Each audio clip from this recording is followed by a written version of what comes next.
السلام علیکم seventh class پچھلی ویڈیو میں آپ کو فعل، فاعل اور مفعول سمجھایا گیا تھا۔ امید ہے کہ وہ سمجھ آ جانے کے بعد فعل لازم اور فعل متعدی بھی آپ کو جلدی سمجھ آ جائے گا۔ تو آج ہم پڑھیں گے معنی کے لحاظ سے فعل کی اقسام۔ معنی کے لحاظ سے فعل کی دو اقسام ہیں۔ نمبر 1 فعل لازم، نمبر 2 فعل متعدی۔ تو پہلے آپ دیکھیے فعل لازم۔ لازم کا مطلب ہے ضروری۔ اب یہ وہ فعل ہے جو اپنے فاعل یعنی کام کرنے والے کے ساتھ جملہ مکمل کرتا ہے۔ یعنی فعل لازم کو صرف فاعل کی ضرورت ہوتی ہے، فعل لازم کو مفعول کی ضرورت نہیں ہوتی، اور نہ ہی فاعل کے ساتھ نے لگایا جاتا ہے۔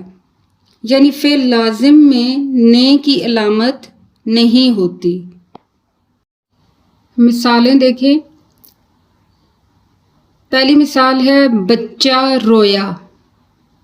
اب اس میں آپ دیکھیں تو رویا جو ہے وہ فعل ہے اور بچہ فاعل یعنی کام کرنے والا۔ تو بچہ رویا، اب اس میں مفعول کی کوئی ضرورت نہیں ہے، مفعول کے بغیر بھی یہ جملہ پورا ہو رہا ہے۔ دوسری مثال دیکھیں، وہ گیا۔ اس میں آپ دیکھیں گیا یہ فعل ہے، وہ یہ فاعل ہے۔ اگلی مثال دیکھیں، علی آیا۔ اس میں آیا فعل ہے اور علی فاعل ہے۔ تو ان جملوں میں آپ دیکھیں کہ صرف فاعل اور فعل کے ساتھ جملہ مکمل ہو رہا ہے، تو اس میں مفعول کی ضرورت نہیں ہے، صرف فاعل کی ضرورت ہے، جس کی وجہ سے یہ جملے جو ہیں یہ مکمل ہو رہے ہیں۔ تو اس لیے یہ فعل لازم ہے۔ اس کے بعد دیکھیں فعل متعدی۔ یہ وہ فعل ہے جس میں فاعل یعنی کام کرنے والے کو اپنی بات مکمل کرنے کے لیے مفعول کی بھی ضرورت ہوتی ہے۔ یعنی فعل لازم میں صرف فاعل اور فعل کی ضرورت ہوتی ہے، جبکہ فعل متعدی میں فاعل کو اپنی بات مکمل کرنے کے لیے مفعول کی بھی ضرورت ہوتی ہے۔ یعنی فعل متعدی کو فاعل اور مفعول دونوں کی ضرورت ہوتی ہے۔ فعل متعدی کی پہچان یہ ہے کہ فاعل یعنی کام کرنے والے کے ساتھ نے کی علامت ہوتی ہے۔ مثالیں دیکھیں۔ پہلی مثال ہے آمنہ نے پھول توڑے۔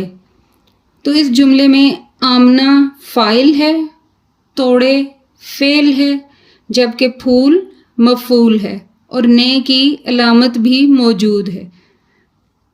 دوسری مثال دیکھیں، حمید نے خط لکھا۔ اس میں حمید فاعل ہے، لکھا فعل ہے، جبکہ خط مفعول ہے اور اس میں بھی نے کی علامت موجود ہے۔ تو اب آپ دیکھیں کہ ان جملوں میں فعل، فاعل، مفعول تینوں موجود ہیں اور نے کی علامت بھی موجود ہے، تو اس لیے یہ جملے فعل متعدی کے ہیں۔ اگر مفعول کو ان جملوں میں سے نکال دیا جائے یا ان جملوں میں استعمال نہ کیا جائے تو یہ جملے نامکمل ہوں گے۔ جیسے آمنہ نے توڑے، حمید نے لکھا، یعنی اس سے جملہ مکمل جو ہے وہ نہیں ہو رہا، یہ جملے مکمل نہیں ہو رہے۔ اس لیے فعل متعدی کو فاعل اور مفعول دونوں کی ضرورت ہوتی ہے۔ تو آسان الفاظ میں فعل لازم میں صرف فعل اور فاعل کی ضرورت ہوتی ہے اور اس میں نے کی علامت نہیں ہوتی، جبکہ فعل متعدی میں فعل، فاعل اور مفعول تینوں کی ضرورت ہوتی ہے اور اس میں نے کی علامت موجود ہوتی ہے۔ سیونتھ کلاس، امید ہے کہ آپ کو فعل لازم اور فعل متعدی سمجھ آ گیا ہوگا۔ تو دعاؤں میں یاد رکھیے گا۔ اللہ حافظ۔